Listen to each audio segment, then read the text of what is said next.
All right.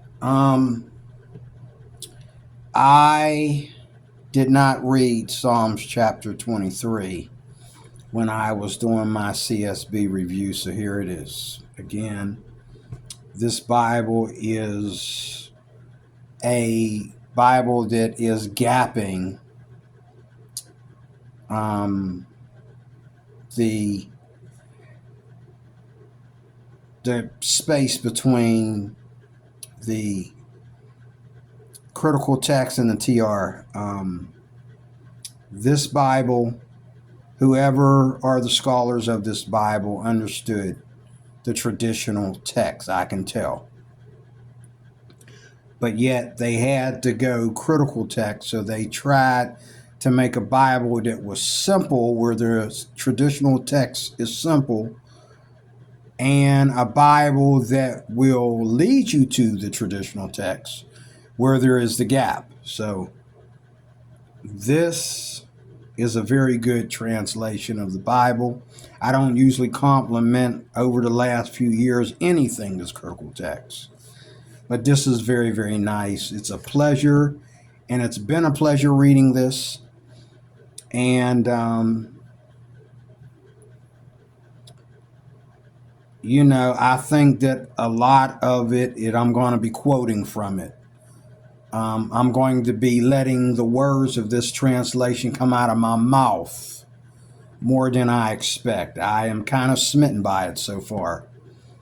And the footnotes cover what is not here very, very well compared to the NIV, the ESV, the NLT, and it doesn't criticize the traditional text in here. It just says other manuscripts, later manuscripts, early manuscripts.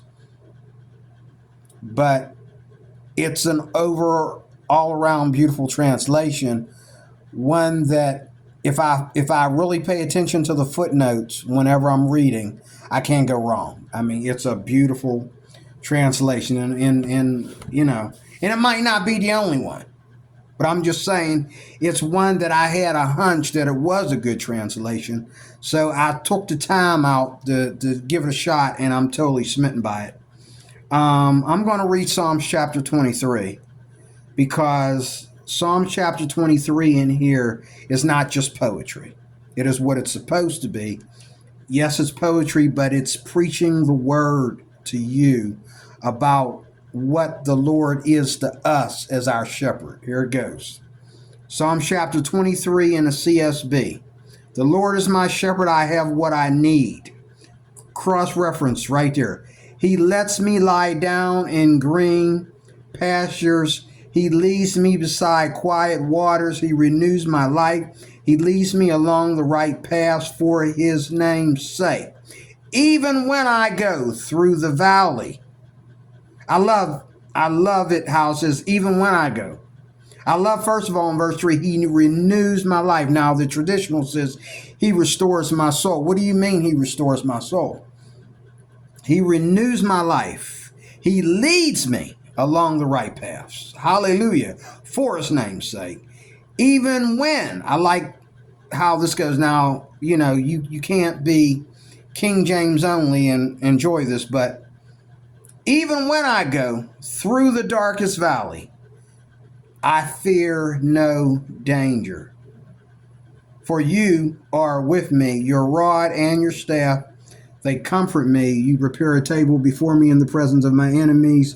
You anoint my head with oil, my cup overflows. Only goodness and faithful love will pursue me all the days of my life, and I will dwell in the house of the Lord as long as I live.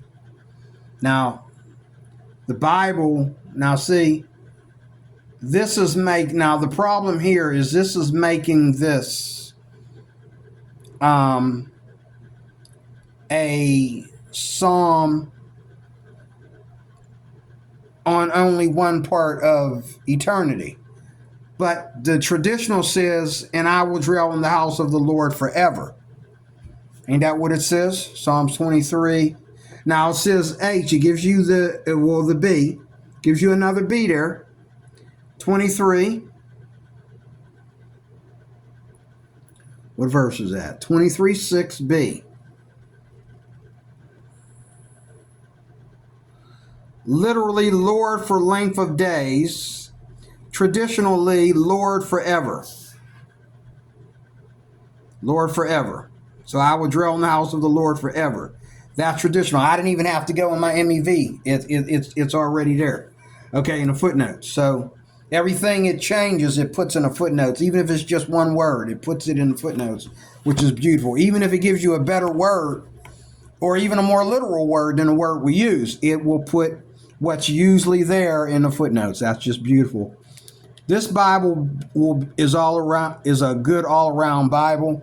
If they don't keep translating, if they don't keep updating it, this will be a good Bible. But if they keep on updating it and trying to make it like its other critical text counterparts, it's going to lose. It's good the way it is. Don't mess with it.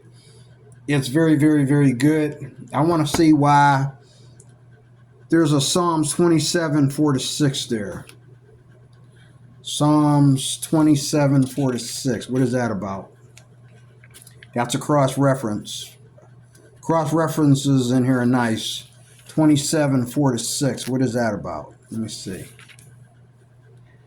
I have asked one thing from the Lord.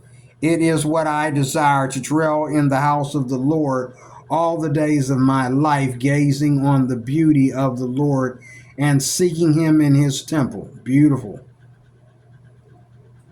Okay. And more cross references. More cross references. It's like a chain. You even got more cross references there. Beautiful. But that's it. Psalms chapter 23. And I do believe that to dwell in the house of the Lord, that could be when we leave and go to eternity, or that could be in this life, or it could be both. But dwelling in the house of the Lord is when forever is speaking of at the end. Eventually, this is why we love the standards. In the end, we'll be in the new Jerusalem. We will definitely be dwelling in the house of the Lord forever. But we don't really want to dwell in the house of the Lord, just a typical church. We don't want to live there. That we just go there to worship. We don't want to live there. So you got to really know what it's talking about. But there's Psalm chapter 23 in the CSB. Beautiful, beautiful, beautiful.